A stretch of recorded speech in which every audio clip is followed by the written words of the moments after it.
श्रद्धेय शिवलिंगेश्वर स्वामी जी,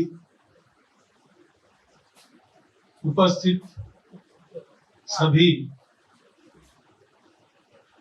मैं जनजातीय और अन्य ऐसे बोल सकता हूं, लेकिन हम सब एक ही हैं, इसलिए हम सब सज्जन और माता भगिनी ऐसे ही कहता हूं। आज मेरे लिए भी बहुत आनंद का दिवस है, क्योंकि कैसे आना होता है, किसी के बुलाने पर क्यों जाया जाता है, तो उसका कारण अपनापन है। तो शिवलिंगेश्वर स्वामी मलेशिया में थे, उनको स्वामी जी ने बुलाया, वो आ गए। ऐसे ही पिछले प्रवास में उन्होंने मुझे कहा कि मेरा मंदिर बन रहा है, जुलाई में इस तारीख को आपको आना है। तो कार्यक्रम तो पहले ही बन गया था मेरा, परंतु थोड़ा इधर उधर करके एक दिन मैंने सोचा दिल्ली से अगरतला जाएंगे, अगरतला से वापस दिल्ली जाएंगे। क्यों जाएंगे? इसलिए जाएंगे कि अपने लोगों ने बुलाया। अपने देश में इतनी सारी भाषाएं हैं, इतने सारे पंथ संप्रदाय है, जाति उपजाति है, खान पान रीति रिवाज सब कुछ अलग अलग है, परंतु एक बात है, ये सब होने के बाद भी हम सब में अपनापन है। हर भाषा पंथ संप्रदाय में भारत की चिंता है, हर भाषा संप्रदाय में अपनी सनातन धर्म संस्कृति का गुणगान है, और आज भी लोगों का आचरण उसी के अनुसार होता है। और हमारे देश के लोगों की ये जो अपनत्व की भावना है, वो केवल अपने भूगोल तक सीमित नहीं है, तो हम संपूर्ण विश्व को अपना मानते हैं। हम कहते हैं ये मेरा, ये तुम्हारा, ये अपना, वो पराया, ये सब छोटी बुद्धि का परिणाम है। जो उदार चरित लोग हैं, उनके लिए तो सारी पृथ्वी कुटुंब है। अयम निजः परो इति गणनाम लघु चेतसाम, छोटी बुद्धि वाले लोग। उदार चरिता नाम तु वसुधैव कुटुंबकम, जो उदार चरित है, उदार हृदय के लोग हैं, उनके लिए सारी पृथ्वी कुटुंब। हम जिसको धर्म कहते हैं, वो धर्म का मूल इस बात में है, क्योंकि ये अपनापन संबंध की बात है। आपका मेरा कोई संबंध है तो अपनापन है। अब हमारी विशेषता है कि हम सब बातों को संबंध ही मानते। जैसे रिश्तेदारी, खून का संबंध, मेरा भाई, मेरी बहन, मेरे भतीजे, मेरे भांजे, मेरे पोते पोतिया, ये सब मेरे क्यों है? क्योंकि वो मेरे रिश्तेदार हैं। लेकिन यहां हम रुकते नहीं। हमारे गांव का रहने वाला मेरा गांव वाला होता है, इसलिए अपनापन है। हमारे देश का व्यक्ति मेरे देश का है, इसलिए अपनापन है। और केवल मनुष्यों तक नहीं, तो यहां से एक जमाने में अंग्रेजों ने जबरदस्ती या लालच में फंसाकर बहुत लोगों को विदेश में भेज दिया। 250-300 साल पहले की बात है। विशेषकर उत्तर प्रदेश और बिहार में बहुत लोगों को चुन चुन कर, क्योंकि वो लोकल लीडरशिप के लोग थे, अंग्रेजों को अपनी लीडरशिप खत्म करनी थी, तो ऐसे लोगों को जबरदस्ती या लालच में फंसाकर विदेश में ले गए और वहीं पर रख दिया। 300 साल पहले गए, तब से उसके बाद भारत आए नहीं हो। लेकिन उनको रामचरितमानस आज भी याद है। यहाँ से जाते समय एक पीपल का छोटा पौधा लेंगे, वो पौधा वहां लगा है, उसका आज वृक्ष हुआ है, उसको देखते हैं और अपने लोगों की तो पेड़ पौधों में, पशु पक्षियों में, सब में ये अपनापन देगा। इस प्रकार की बात हमारा व्यक्ति करता है क्यों? तो उसके मूल में एक सत्य है, जो सनातन धर्म का सत्य है। वो सत्य ऐसा है कि सबसे एक ही है, जो अलग अलग दिखता है वो एक का ही रूप है, और इसलिए कोई अपने लिए बनाया नहीं।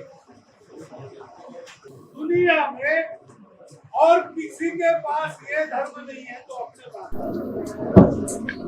यही सनातन धर्म है। उस सनातन धर्म की रक्षा के लिए भारतवर्ष, जो सनातन धर्म पूरी दुनिया में एक ही को देखने की शिक्षा देता है, जो मेरे अंदर है वो सर्वत्र है। बाकी सारी दुनिया आप अलग दिखते हो तो अलग हो ऐसी मान के, आपकी भाषा अलग है, आप मेरे से अलग हो, आपका देवी देवता अलग है, आप मेरे से अलग हो, मैं आपको कन्वर्ट करूंगा, नहीं तो आपको समाप्त कर,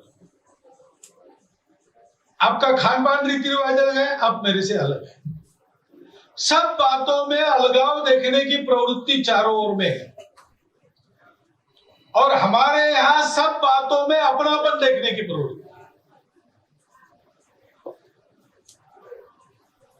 अपनापन देखने की प्रवृत्ति से दुनिया का भला होता है, अलगाव देखने की प्रवृत्ति से दुनिया में झगड़ा बनता है, कलह होता है, शोषण होता है, अन्याय होता है, युद्ध होते हैं, पर्यावरण की हानि होती है।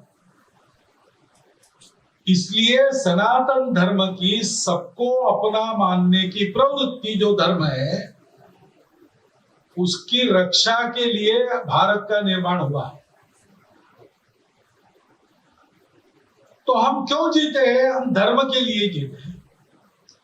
हमको बलिदान क्यों करना है? धर्म के लिए करना है। 5124 वर्ष पूर्व महाभारत हुआ, त्रिपुरा का महाभारत से संबंध है ही, तब से हम चले आ रहे। उस महाभारत के गठन के बाद उसके अंतिम श्लोकों में 5 श्लोक व्यास महर्षि जी ने लिखे।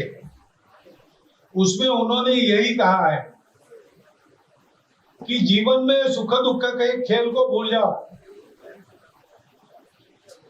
रिश्ते नाते बनते हैं, बिगड़ते हैं, लोग अपने हैं, बिछुड़ जाते हैं, दुनिया में आते हैं, जाते हैं, इसके शौक में फंसो मत, धर्म के लिए जियो।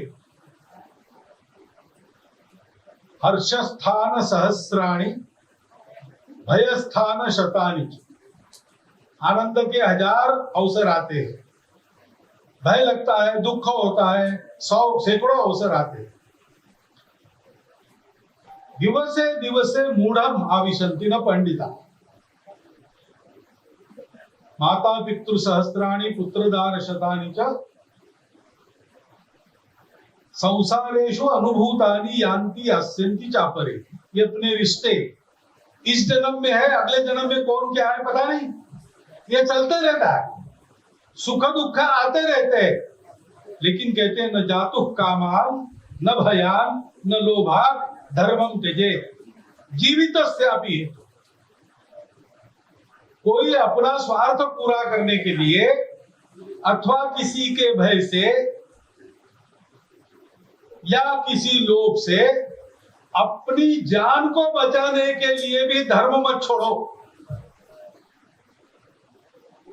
क्यों? धर्म नित्य है, सुख दुख अनित्य है।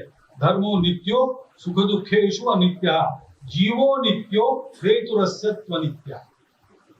जीव नित्य है, हम रहने वाले हैं, हमको जिसका पालन करना है वो धर्म रहने वाला है। सुख दुख आएंगे जाएंगे, जन्म के कारण जन्म के बाद की परिस्थिति बदलती रहेगी। और वो कहते हैं कि इमाम भारत सावित्री, ये महाभारत का सारांश है। इसका जो पठन करता है, इसका जो मनन करता है, इसका जो आचरण करता है, वो ब्रह्मरूप हो जाता है। और हमारा सौभाग्य है भारतवर्ष में ऐसा अपने आचरण का उदाहरण रखने वाले महापुरुषों की संख्या अगणित है। और हमको हमारे इस परिसर में ऐसे एक महान व्यक्तित्व का लाभ हुआ। शांतिकाली महाराज जी ने धर्म के लिए जीवन जिया, धर्म के लिए बलिदान। ऐसा उन्होंने क्यों किया? उन्होंने इसलिए किया कि जीवन जीकर बताना यह संतों का काम है। धर्म की चर्चा करेंगे तो सबके समझ में नहीं आती। धर्म का तत्व बड़ा जटिल होता है। तो संत कहते हैं कि हम इसलिए आते हैं वैकुंठ छोड़कर, स्वर्ग छोड़कर, शिवलोक छोड़कर, इसलिए भूमि पर आते हैं कि ये जो सब बोला गया है धर्म के बारे में, भगवान ने उपदेश किया है, ऋषि मुनियों ने उपदेश किया है, उसको हमको जीकर बताना है। मनुष्यों को बताना है कि इसका अर्थ क्या होता है, वैसा जीवन कैसा होता है। तो ऐसा जीवन का उदाहरण अपने सामने रखने वाले एक दीप स्तंभ का लाभ हमको भी हुआ। ये हमारा भाग्य है। और उस भाग्य के प्रकाश में उनके उपदेश को देखते हैं तो वो सही नजर आता है कि ऐसे ही होता है। आज आप देखेंगे तो क्यों महाराज को देखने पर लगा कि मैं यहां हूं? महाराज को अशोक सिंघल जी ने मदद करने का क्या कारण है? वो तो वहां थे दिल्ली में। महाराज जी के बुलाने पर मलेशिया का कार्यक्रम छोड़कर शिवलिंगेश्वर स्वामी जी यहाँ पधारे। क्या कारण है? बस कारण एक ही है, अपनापन। इसकी अनुभूति हम अपने हृदय में हमेशा करते हैं। साधने के द्वारा इसी को हम बढ़ाते हैं तो भगवान दिखते हैं। लेकिन उस भगवान का एक तत्वरूप जो अंश है अपनापन, वो हम सब में है। उस अपनेपन से सब लोगों की सेवा करना और उस अपनेपन पर कोई संकट ना आए, उस अपनेपन का प्रसार होता रहे, इसलिए अपने जीवन का भी बलिदान करें। हमको धर्म रक्षा करनी है। भारत का सनातन धर्म है जो सबको अपना मानता है और इसलिए पूजा किसी की कोई हो उसको चिंता नहीं है, वो कभी कन्वर्शन नहीं करता, क्योंकि उसको मालूम है कि सच्चे हृदय से सबको अपना मानकर कोई उपासना करता है तो जो भी उपासना करे एक ही जगह पहुंचता है, उनको पता है।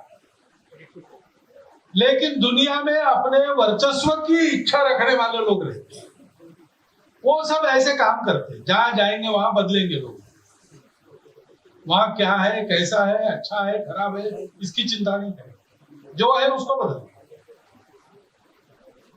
ऐसे संकट आते रहते। भारतवर्ष पर ये आक्रमणों का तांता लगा। क्यों लगा? कारण यही है। पहले तो संपत्ति लूटने के लिए लोग आए, सिकंदर जैसे। सारी दुनिया पर मेरी सत्ता, सारी दुनिया की संपत्ति मेरी बने। हमारे यहाँ तो उस समय राजा की भी भूमि नहीं होती थी, भूमि तो भगवान की होती थी, सब उसके ट्रस्टी होते थे। स्वामित्व किसी का नहीं था, स्वामित्व भगवान का। भगवान के भक्त के नाते भगवान की प्रॉपर्टी का संभाल करने का काम मनुष्य है। ऐसी व्यवस्था, उसको वापस जाना पड़ा। शक हूण कुशाण सब आए, इस्लाम आया, उसने हमको बदलने की चेष्टा की, वो नहीं हुआ, उनको वापस जाना पड़ा।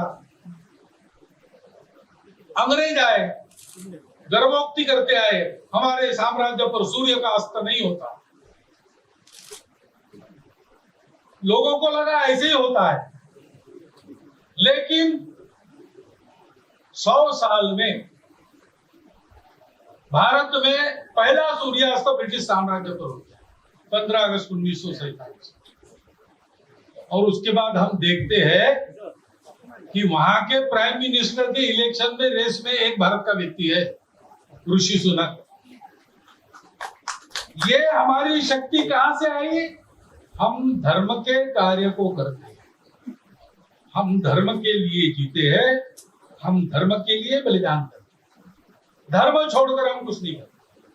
इस धर्म पर ये संकट आते हैं। तो ऐसे समय में सामान्य मनुष्य को कोई केंद्र चाहिए जो इसका स्मरण करा दे।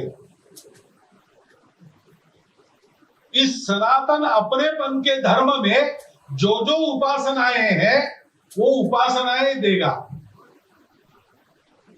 उन उपासनाओं के अलग अलग केंद्र भी बनेंगे, सभी उपासनाओं को बताने वाले केंद्र भी बनेंगे, लेकिन उपासनाओं के माध्यम से सब उपासना करने वाले इसी अपनेपन के धर्म को बताएंगे। वो केंद्र चाहिए, इसलिए हमारे यहां मंदिर आ गए। बहुत प्राचीन समय में मंदिर नहीं हुआ करते, लेकिन जब संख्या बढ़ी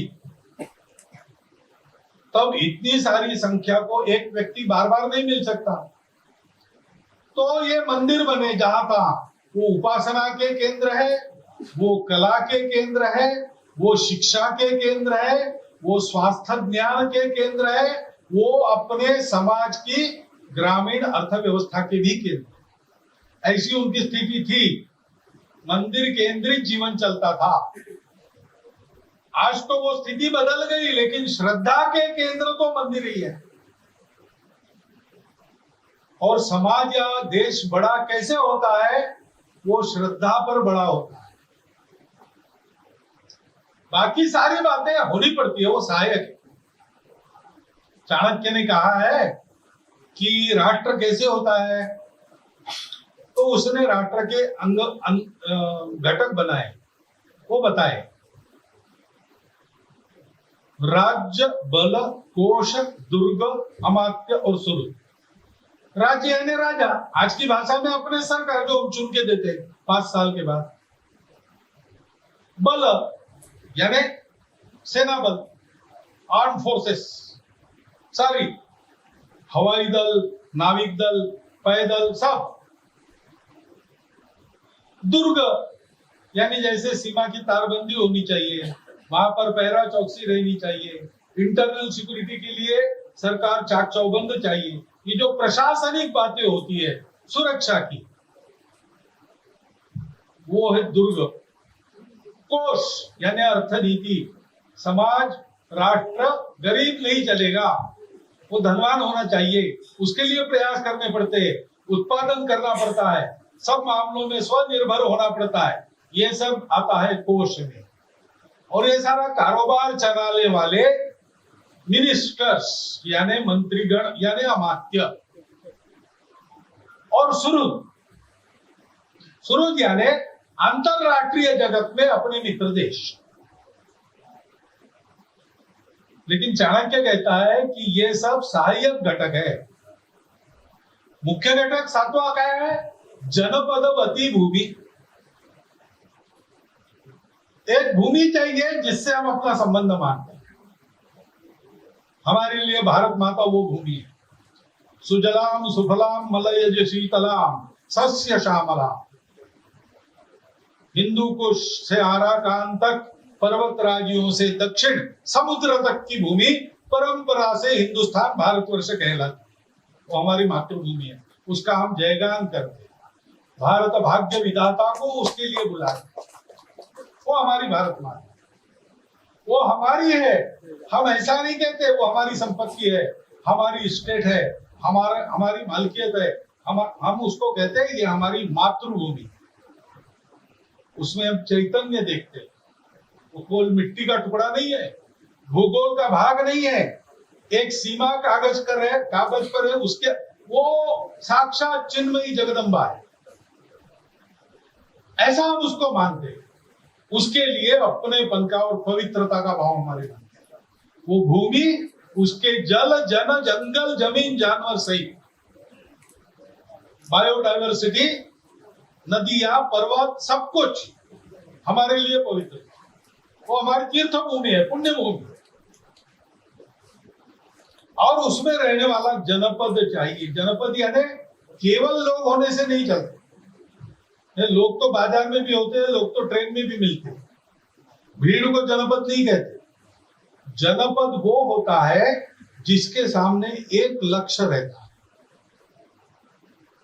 भारतवर्ष में सर्वत्र अलग अलग भाषा, अलग अलग प्रांत, अलग अलग राज्य, अलग अलग देवी देवता उपासना, अलग अलग जाति पंथ संप्रदाय सब होने के बाद भी भारतवासी एक बात मानता है कि हमको जीना है स्वार्थ के लिए नहीं, परोपकार के लिए जीना है। परोपकार के लिए जीना कैसा होता है, इसको हम सारी दुनिया को सिखाएंगे अपने जीवन से। जबरदस्ती थोपेंगे नहीं, हम अपना उदाहरण रखेंगे। हम बड़े होंगे तो सारी दुनिया का उपकार करेंगे। हमको ज्ञान मिलेगा तो हम सबको ज्ञान बांटेंगे। हमको बल मिलेगा तो दुनिया के दुर्बलों की हम रक्षा करेंगे। हमको धन मिलेगा तो गरीबों के अभाव को दूर करने के लिए हम दान करेंगे। ये भाव भारतवर्ष के सब लोगों में है। यहां तक है कि जबरदस्ती या लालच में उनकी पूजा भारत की नहीं रही, बाहर की हो गई। ईसाई बन गया, मुसलमान बन गए, तो भी इस चार दीवारी में जो है वो बाहर के उनके पूजा वाले लोगों से अलग है, क्योंकि उनके आचरण में थोड़ी थोड़ी क्यों न ये बातें भी। इसलिए भारतवर्ष की अनेक भाषाओं के, अनेक संप्रदायों के मानने वालों की, अनेक भाषाओं के बोलने वालों की सारी ये जो जनता है वो अलग अलग दिखती है, लेकिन एक है। आपस में कितनी भी लड़ाई करे, भारत पर हमला होता है तब सब एक हो जाए, बताना नहीं पड़ता किसी, यह स्वभाव है। ये ऐसी अपनी जनपदवती भूमि होने के कारण उसका अपना राज्य, उसका अपना दुर्ग, उसका अपना बल, कोश, अमात्य और उसके अपने दुनिया में सुरुत ऐसा एक वैभवशाली राष्ट्र खड़ा करना है। क्यों खड़ा करना है? अमेरिका बड़ी हो गई, दुनिया पर डंडा चलाया। रशिया बड़ा हो गया, दुनिया पर डंडा चलाया। चीन बड़ा होता है, वो आज यही करता है। इसलिए हमको करना है कि नहीं, हमको तो दुनिया को धर्म देना है। एकत्व के सत्य पर आधारित अपनत्व का धर्म। विश्व का हर देश जब भी दिग्भ्रमित हो लड़खड़ाया, सत्य की पहचान करने इस धरा के पास आया। भूमि यह हर दलित को कुचकारती, हर पतित को उद्धारती। धन्य देश महान, ऐसा हमारा देश है। इस अपने कर्तव्य की याद देने वाले मंदिर अपने चाहिए।